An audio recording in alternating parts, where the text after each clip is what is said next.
Kapag ang mundo'y nagdilim at ako... What's up mga kasaka? So sa araw nga naman pala na ito, nandito tayo ngayon sa munting gulayan natin, ating pinagtataniman mga kasaka. So ang gagawin natin ngayon mga kasaka is yung tinatawag sa amin na bayubo. So tatambakan natin siya ng lupa sa kanyang puno.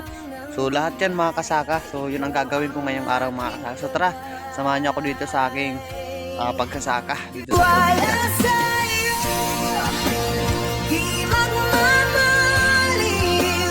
Kahit nasa unos ay di ako matitinag. Ikaw ang lakas ko, sandigan sa lahat. Sa iyong Panginoon, ang puso ko'y mananahan.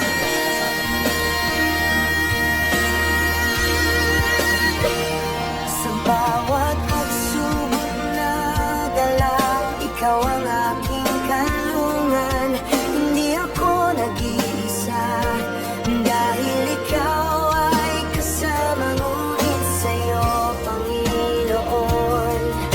Ako'y nagtitiwala sa